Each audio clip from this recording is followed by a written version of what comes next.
आपण पाहिलं असतं आयुक्तांनी देखील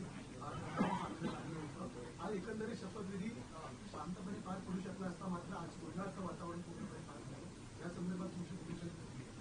विरोधकांना तेच करायचं असतं. माझ्या बाबतीत पण त्यांनी आक्षेपार्थ वक्तव्य केले. त्या ठिकाणी यावरून कळून येतं की महिलांच्या बाबतीत त्यांची संवेदनशीलता किती आहे.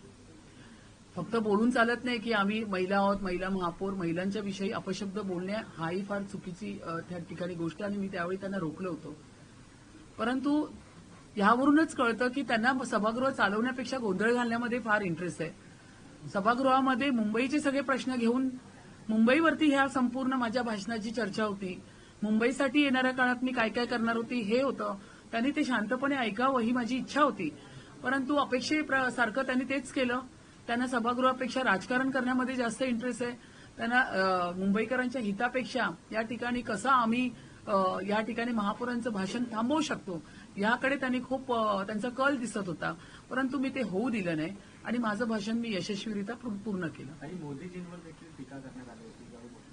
मोदीजींवर त्यांनी टीका केली. आपण उबाटा, काँग्रेस, मनसे यांच्याकडनं आपण काय अपेक्षित करू शकतो? आपण या ठिकाणी आपल्या भारताच्या पंतप्रधान यांच्या विरुद्ध बोलणं हे खरं तर चुकीचं आहे आणि या गोष्टीचा त्यांना विचार करायला पाहिजे होता. कारण तुम्ही नगरसेवक म्हणून या ठिकाणी आलेले आहात. प्रत्येक मुंबईचा वॉर्ड हा 40,000, 50,000, 60,000 लोकसंख्येचा वॉर्ड आहे. फार लोकांनी अपेक्षित उन्हातानात उभं राहून 3-3, 4-4 तासाची लाईन देऊन तुम्हाला या ठिकाणी मतदान देऊन पाठवलेलं आहे आणि या ठिकाणी तुम्हाला टीव्हीवर बघतात आहे की तुम्ही काय बोलताय. मग तुम्ही पंतप्रधानांना अपशब्द बोलणं, महापौरांना अपशब्द बोलणं आणि गोंधळ घालणं हे सगळं त्यांच्या वॉर्डच्या जनतेपर्यंत जात आहे.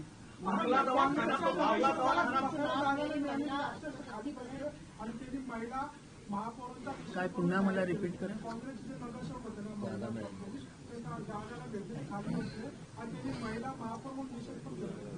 227 व्यवस्थेचं पूर्ण सभागृह आहे आणि त्या ठिकाणी सभागृह पूर्ण असताना त्यांना खाली बसायची गरजच नव्हती. मी माझ्या इथून त्यांना मी आवाहन करत होते की तुम्ही खाली का बसताय, तुमच्या सीट आहे, तुम्ही त्या सीटवरती बसा. पण मी तुम्हाला हे सांगू इच्छिते की त्यांना गोंधळ घालायचाच होता. त्यांनी या पद्धतीची आखणी केली होती की सभागृहामध्ये महापौरांच्या भाषणाच्या वेळी गोंधळ घालावा आणि सभागृह होऊ नये, पण ते आम्ही होऊ दिलं नाही. हम देखते हैं कि हर साल बारिश में जो है मुंबई डूबती है ऐसा कहा जाता है, तो बारिश एक बड़ी समस्या है. इसके अलावा जैसे उन्होंने बताया कि मराठी माध्यम स्कूल जो है उनकी संख्या लगातार घट रही है. आपला दवाखाना जो एक काफी बड़ा इनिशिएटिव था, उसमें टेस्ट की बात कर लीजिए, तमाम जो सेवाएं हैं उनकी भी क्वालिटी पर जो है सवाल खड़े किए जा रहे हैं. अब जब आपकी सरकार आई है, महायुति की महापौर और उपमहापौर आए हैं, तो किस प्रकार आप लोग इन तमाम अहम सर्विसेज पर काम कर रहे हैं? नहीं, हम सभी सर्विसेज पे काम करने वाले. आपला दवाखाना ये कंसेप्ट हमारा ही है. हमने लोगों की सुविधा के लिए, मैंने मेरे भाषण में कहा है कि काफी सारे वहाँ पे जो लोग आएंगे उनकी चेकिंग होने वाली है, फिर ब्लड चेकिंग है या ऑर्थो की है, जो भी है महिलाओं के बारे में. तो ये सभी चीजों के ऊपर हम ध्यान देने वाले हैं. हमारे सब नगर सेवक ऑन ग्राउंड आपको काम करते हुए दिखेंगे. हर वार्ड में जो अपला दवाखाना है या मराठी माध्यम की जो स्कूल है वो क्यों बंद पड़ी है, इसके बारे में हमारी पूरी चर्चा हो रही है. तो आप देखेंगे आने वाले 100 दिनों में आपको हमारे महायुति के नगर सेवक किस तरह से फील्ड पे काम करते हुए दिखेंगे.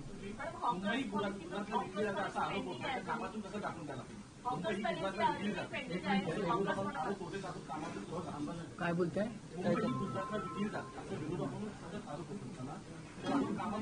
बघा, हे लक्षात घ्या, मुंबई ही कॉस्मोपॉलिटन सिटी आहे. या ठिकाणी सगळ्या विविध धर्माचे, जातीचे, पंथाचे लोक आहेत. या मुंबईमध्ये येणारा प्रत्येक जण या ठिकाणी मुंबईने सगळ्यांना सामावून घेतलेलं आहे. मराठी तर आहेच, पण मराठी बरोबर इतर भाषिक पण आहे. मी स्वतः घाटकोपर 132 मधून बहुल मतदार मराठी आपल्या गुजराती भागातून निवडून आली आहे. माझं सगळ्यांनी स्वागत केलं. सगळ्यांनी एकच सांगितलं, रितूजी बस आप काम करतोय, हम आपके साथ में. म्हणूनच मी 19,810 मतदान घेतलं आणि 16,165चं लीड घेतलं. मी प्रत्येक गुजराती माणूस मराठी बाईसाठी उतरला.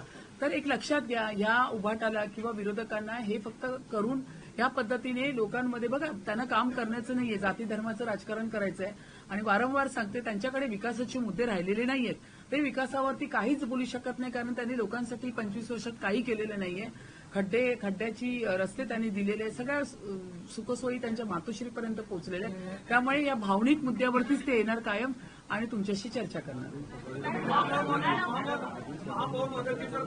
आणि आजही सभागृहामध्ये तुम्ही पाहिलं असेल तर हे पेपर्स सगळे फाडून सभागृहामध्ये कचरा करून गेले. आता ही पहिल्यांदा न्यूज केली पाहिजे की सभागृहाची गरिमा आहे, सभागृह गौरवशाली सभागृह आहे. तर या पद्धतीने त्या ठिकाणी त्यांनी कचरा करून गेलेले, त्यांनी टाकलेला कचरा सुद्धा स्वच्छ मुंबई म्हणून उचललेला नाही. पत्रकारांना एक विनंती आहे, महापौरांना पण दुसरीकडे जायचं आहे, त्यामुळे मोजकेच प्रश्न आणि उपमहापौरांना दोन त्यांचा संवाद साधणार आहे. एका दुसरं त्यांनाही प्रश्न विचारायचे आहे. कॉर्पोरेटर ने कहा कि आज सारी एक मिनिट.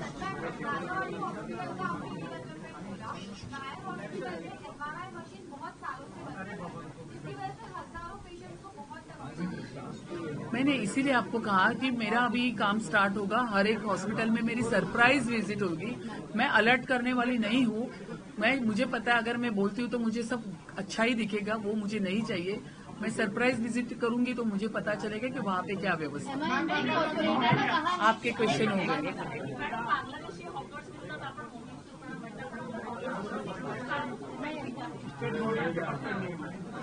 नाही, एक लक्षात घ्या, हॉकर्सचा विषय मी तुम्हाला सांगते.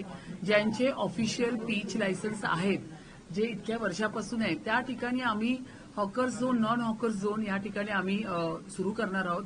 ज्या ठिकाणी हॉकर्स झोन आहेत तिथे आणि ज्या ठिकाणी नॉन हॉकर्स झोन आहे त्या ठिकाणी फलक लावले जाणार आणि लोकांना हे त्यांना सांगितलं जाणार. तर अशा पद्धतीने जरी ते ऑफिशियल पीच लायसन्स हॉकर्सवाले असतील तरी त्यांचं व्यवस्थितपणे व्यवस्थापन कुठे करायचं त्याच्यावरती आम्ही विचार करणार.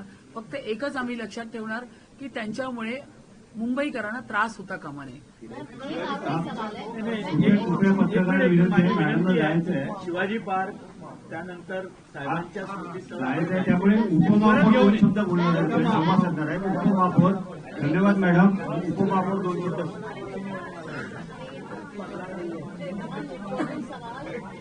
नहीं हो गया अभी उपमहापौर.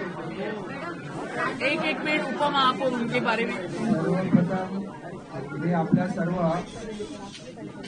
प्रिंट मीडिया, इलेक्ट्रॉनिक्स मीडिया आणि सोशल मीडियाच्या सर्व प्रतिनिधींचा मनापासून महापौर मॅडम, गटनेते आणि आमच्या महायुतीच्या तर्फे आपल्या सर्वांचं मनापूर्वक स्वागत करतो आणि आभार व्यक्त करतो की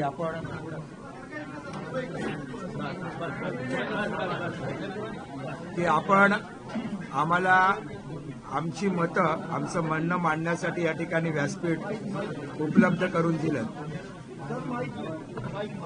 4 वर्षाच्या नंतर ही मुंबई महानगरपालिकेची निवडणूक होते आणि तुम्ही आमची सर्व लोकप्रतिनिधींची वाट पाहत होतात आणि आम्ही तुमची वाट पाहत होतो. आणि सभागृह ही वास्तू ही आज पुन्हा एकदा 4 वर्षानंतर जिवंत झाल्यासारखी वाटते आहे आणि अशी जी आता पुढच्या 5 वर्षे देखील अशीच जिवंतपणा या वास्तूमध्ये राहील. मी खरं तर महायुतीचे आमचे नेते, देशाचे कर्तव्यदक्ष नेते, पंतप्रधान सन्माननीय नरेंद्र मोदी साहेब, महाराष्ट्र राज्याचं कणखर नेतृत्व आणि अभ्यासू मुख्यमंत्री सन्माननीय देवेंद्र फडणवीस साहेब, शिवसेनेचे आमचे मुख्य नेते आणि राज्याचे उपमुख्यमंत्री सन्माननीय एकनाथ शिंदे साहेब, नुकत्याच झालेल्या महाराष्ट्र राज्याच्या पहिल्या महिला उपमुख्यमंत्री सन्माननीय सुनेत्राताई पवार यांचं मनापासून आभार व्यक्त करतो.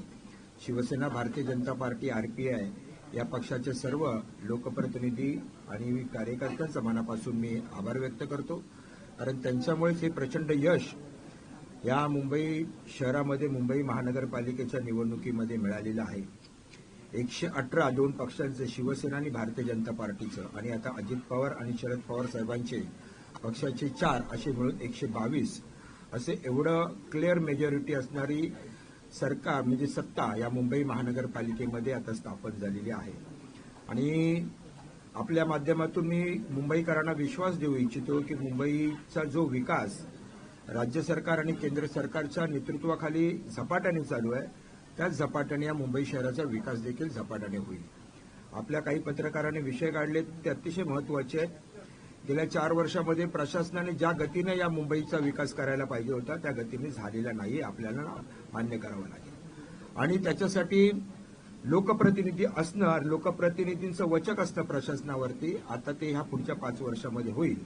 आणि आपण चुणूक पाहिली असाल की ह्या मागच्या काही महिन्यांमध्ये मुंबईतील जवळजवळ 70 ते 80% रस्ते सिमेंट कॉन्क्रीटचे बनवण्याचे धोरण जे राज्य शासनाने आदेश दिले या मुंबई महानगरपालिकेला ते या ठिकाणी मुंबईत होत आहेत. आणि फेज 3चं टेंडर होऊन उर्वरित जे काही रस्ते आहेत हे मुंबईमध्ये सिमेंट कॉन्क्रीटचे होतील. याचाच अर्थ असा आहे की मुंबई शहर हे भविष्यामध्ये खड्डेमुक्त होईल आणि पावसाच्या पाण्याचा निचरा देखील अतिशय चांगल्या पद्धतीमध्ये होईल.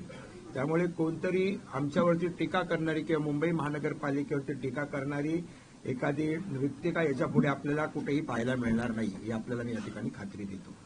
दुसरं महत्वाचं आपण म्हणालात की शिक्षणाच्या संदर्भामध्ये मुंबई महानगरपालिकेने, महापौर मॅडम म्हणाल्या तशा, आमची जबाबदारी आहे आणि प्रशासनाचं कर्तव्य आहे की ह्या मुंबईतील ज्या मराठी शाळा आहेत, उर्दू शाळा आहेत, यांचं शिक्षणाचा दर्जा सुधारला पाहिजे. खरं तर शिक्षणाचा दर्जा सुधारण्याच्या अगोदर ती मुंबई महानगरपालिकांच्या शाळांच्या वास्तू सुधारल्या पाहिजेत. चांगल्या वास्तू तुम्ही जर या खासगी शाळांसारख्या दर्जाच्या तोडीच्या दिल्यात तर त्या ठिकाणी आपले पालक आपल्या मुलाला त्या शाळेमध्ये टाकतील. इथपासून ही सुरुवात आहे. त्यामुळे महापौर मॅडमना आणि मी प्रशासनाच्या माध्यमातून आम्ही शिक्षण विभागाला सर्वच जण या बाबतीमध्ये काम करायला लावणार आहोत. रुग्णालयाची आवश्यकता आहे. मी माझ्या भाषणामध्ये म्हटलं, नायर, केईएम यासारखी मोठी रुग्णालय मुंबई शहरामध्ये किमान 5 वर्षाच्या एका कालावधीत एक तरी रुग्णालय उभं केलं गेलंच पाहिजे. हे धोरण ताई मुंबई महानगरपालिकेने अंमलबजावणी करायलाच पाहिजे असं आपण ठरवलं पाहिजे आणि ते त्यांच्याकडून करून घेतलं पाहिजे. दुसरं असं आहे की मुंबई शहरामध्ये वाढती लोकसंख्या पाहता मुंबई शहराला भविष्यामध्ये पाण्याचा पुरवठा ही एक मोठी समस्या या ठिकाणी होणार आहे.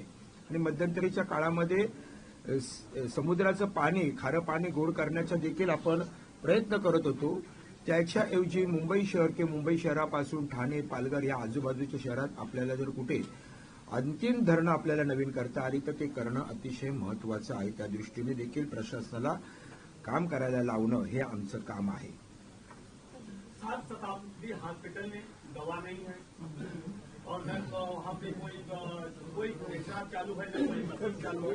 साथ साथ वहाँ के कर्मचारियों को पगार तक नहीं मिला, उस पर क्या कहना है? नहीं, यही तो अभी महापौर मैडम ने भी कहा कि हम लोग सडन विजिट करेंगे.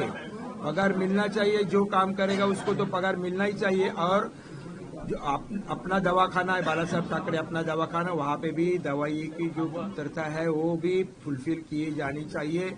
अस्पताल में अच्छा सुविधा देने का मैं अभी बता चुका हूँ, वो होना ही चाहिए. आपण आहे ना, महापौर आणि उपमहापौरांना जायचंय. कृपया आपण 2.5 वर्ष आता त्यांच्याशी संवाद करणार आहोत.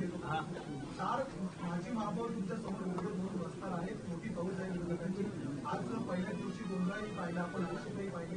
त्यामुळे पुढली वेळेला एक तर आव्हान आहे, सगळे विरोधक आहेत, आणि दुसरीकडे तुमचे जुने सहकारी आहेत त्यातले बरेच जण. त्यामुळे आरोप प्रत्यारोप. आज तुम्ही पहिल्याच दिवशी पाहिलं असेल की किती अज्ञान आहे. जे हरकतीचा मुद्दा किशोरीताई पेडणेकर यांनी उपस्थित केला होता त्या हरकतीच्या मुद्द्यामध्ये तथ्य होतं काय आपण पाहिलं. ज्या ताईंना या ठिकाणी शासन निर्णय बदललेला आहे याचा अभ्यास नाही, त्यांनी सभागृहात कसंही बोलावं. आम्ही सगळेजण शिवसेना भाजपा मिळून त्यांना उत्तर द्यायला आम्ही समर्थ आहोत. हा फेक नेरेटिव्ह